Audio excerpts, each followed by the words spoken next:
Alright, so today is Friday, May 6th. Excuse me. Today's Friday, May 8th, 1:40 p.m. Today is the day after game 2 of the Western Conference semifinals. Um, the Lakers, they lost again. Not a problem. Like I said, I didn't really give us too much of an opportunity, too much of a chance at the start of the series. Yeah, we do have LeBron James, but it's a 40-year-old LeBron, 41-year-old, and he can only do so much, especially when we'll get into a bigger topic, but especially when the game is officiated how it is and as players how it is. So here are my thoughts on game 2. Um the Lakers are good. I think we're good. We're in a good position, not necessarily in these playoffs, but I would say after that, I would say moving forward, I would say over the off season, we're in a pretty good position. Even heading into next season, I just think the mindset and the mentality. I know I am just getting into it, but I don't really care. This is the Lakers ramble for a reason, but I think the mentality and the mindset from JJ has to switch a little bit. I think JJ these last 2 years has had this mentality of championship shape, championship expectations. We need to get in championship conditioning levels, championship shape, all that, whatever he was saying over the last summer when the Lakers got eliminated in the first round against the Minnesota Timberwolves. I know JJ is saying we need to get a championship shape and all types of stuff like that, which I agree with. But I don't necessarily know if I agree with him playing his big three for so many minutes towards the end of the season. I know it was working. I know it was making the Lakers go on such a great run. The Lakers were, I think, 16-2, 16-3, so somewhere around there in March, and nobody expected them to go on that run that they did. Let's be honest. Right before they went into that run, they were looking absolutely horrible for Lakers standards. It got to a point over the season where I told myself, like, honestly, like, I feel like this is a gap year. Around the time in January, February, when we were just losing games, we were losing so many games to playoff teams, and we were absolutely getting smacked. We were only beating teams that we were supposed to beat, and anytime we would go up against a team that had playoffs and championships aspirations, we would absolutely just get demolished. So back then, maybe January, February time, I was not too infatuated by Lakers basketball. I thought for sure around that time it was a gap year, and I thought the Lakers were not really playoff contenders, especially championship contenders.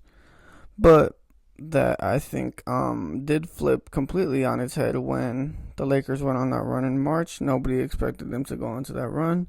It started with the Knicks and then the Timberwolves, and then I think they played the Nuggets. They had that game against the Nuggets, where Austin Reeves he missed the free throw and got his own rebound and put back to send it out to OT. They played the Nuggets, and then they played the Rockets twice. I'm pretty sure. I think they played Orlando. They played a bunch of teams. They played Miami. Luka dropped 60 on second night of a back to back.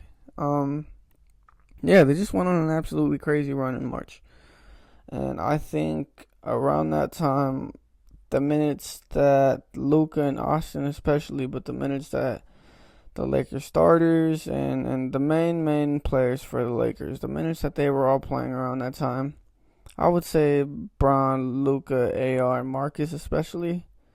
The minutes I just think were a little bit too much. I know Jovan Buha from Buha's block and Lakers Collective was always reiterating how much he thinks it's a problem that JJ is basically running these guys into the ground.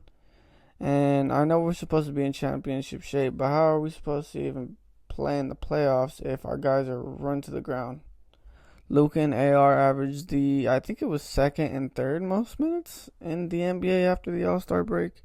I'm pretty sure the only one that may have been in front of them was Tyrese Maxey, but if I am mistaken, yeah, but I know Luka, I'm pretty sure Luka and AR were top three in minutes played after the All-Star break. And yeah, it goes back to my point. How are we supposed to play the game of basketball if our players are hurt? How are we supposed to be in championship shape, but our guys are not there? So I understand we have this mentality, JJ. I just think you need to ease up off of it, maybe a little bit. But at the end of the day, I'm not an NBA head coach. I have zero time of NBA experience, which is fine. I don't mind. But from an outsider's perspective, from Mr. Shamgod over here, I just think maybe that's probably a good thing to do, because Austin and Luka both had soft tissue injuries. Austin had his oblique tear, and honestly, I'm not even gonna lie. Austin rushed back, I'm pretty sure. I give a lot of credit to Austin for even being out there. Austin had a pretty nice game yesterday. He had 30-something. He did have, I think, 5 turnovers, but he actually had a lot better of a game than game 1. So I'll give him his credit there.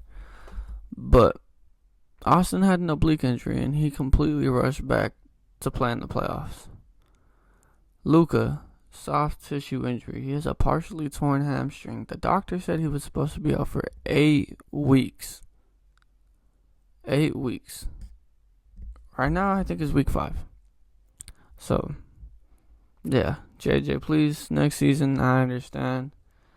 But let's ease up off of it a little bit. Back to the main series. This officiating, man. I am never really one to let my... Well, how would I say it? I'm never really one to let my viewpoint of the game, the way that I think the game came out, the outcome of the game, I'm never one to really blame that on the officials. And I don't think I'm going to start today. I know a lot of fans, not just Lakers fans, but a lot of fans around the NBA world and NBA Twitter especially.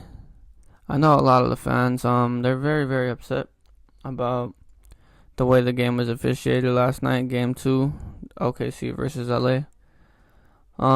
Yeah, I know they're very upset about that, about how the Thunder seem like they get every call in the world, and then we come down on the other end, and we barely even touch them. And Chet just acts like somebody freaking hit him in the face with a baseball bat and completely broke his chin in 4 different places. He starts acting like that, and then the Lakers are getting called for offensive fouls. LeBron barely even touches Caruso. Caruso impedes his path of progress. And LeBron gets called for a foul, and he's walking. He is walking. Doesn't even make a basketball move. He's just walking. And Caruso flops over and gets the easiest touch foul maybe that we saw all night. So a lot of NBA fans are really upset right now with, I don't know if it's OKC because they're here and they're here to stay, and I don't really think they're going anywhere the next at least 2 years. So I don't know if fans are upset with that, or the fact that they really, really do get the way they do get benefited from calls. I just think the way that they're able to play the game, they're able to just absolutely beat you up. And then on the other end, you cannot even touch them. The other end, you barely even lay a finger on them, and then how dare you do some felonious act like that. So yeah, a lot of the NBA fans around the world actually are pretty upset about that. which I don't blame them. Last night was a pretty hard watch.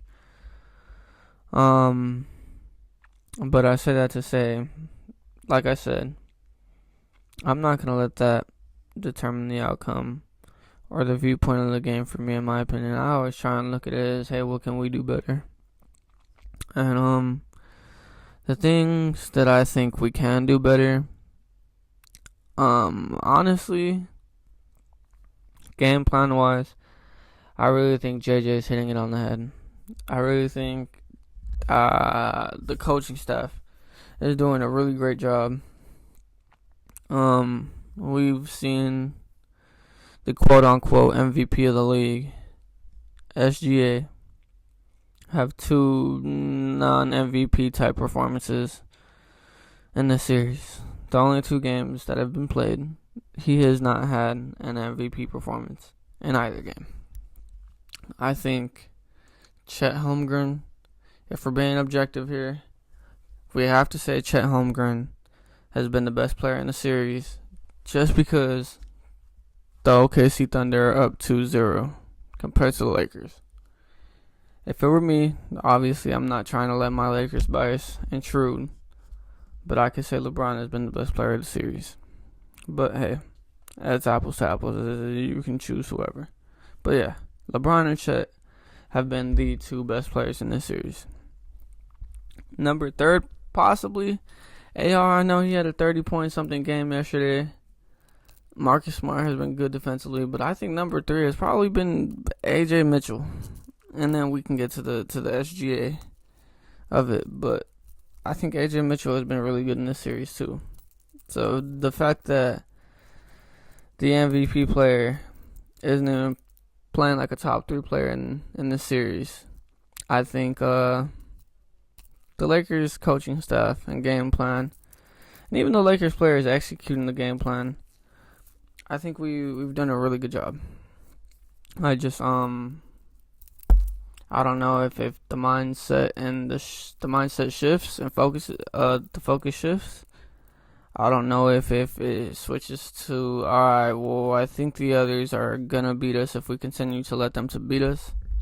If we continue to let them beat us, I think they've proven that they can play a basketball game 4-on-4 or 4-on-3 or whatever. So I say that to say, I don't know how this happened on my stuff. That's crazy as hell.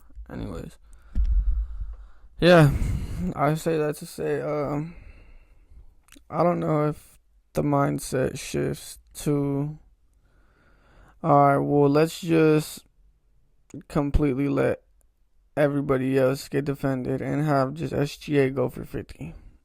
I don't know if that is the mindset from here on out. I don't know how well it would work because I just think the main thing that runs this Oklahoma City team is not their MVP, quote unquote. It's not their contributes to it. Their depth does contribute to it, but I just think the way that they're able to play the way that they are is they just beat you up.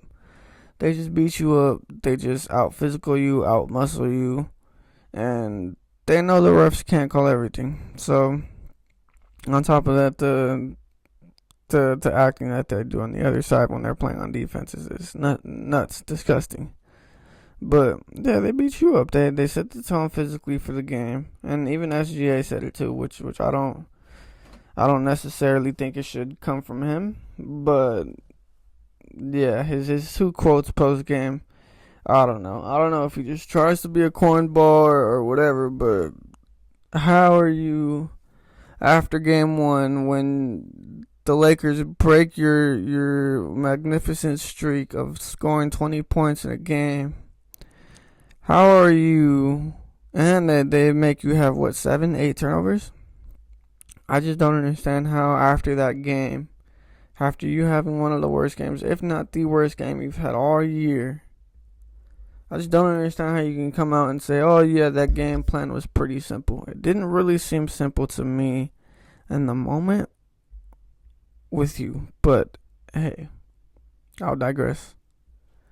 the quote that came after game 2 was, "Hey, the team that is more physical basically always wins the game, or whoever sets the tone always wins the game." And like I said, these cornball comments, I don't know if they're doing it to just take a shot or if he's genuinely serious. But if he is, it's no way. It just, in my opinion, it shouldn't be coming from this guy. I understand maybe if it was like a Jay Will, or maybe a Casey Wallace, or a Lou Dort, maybe even a Chet.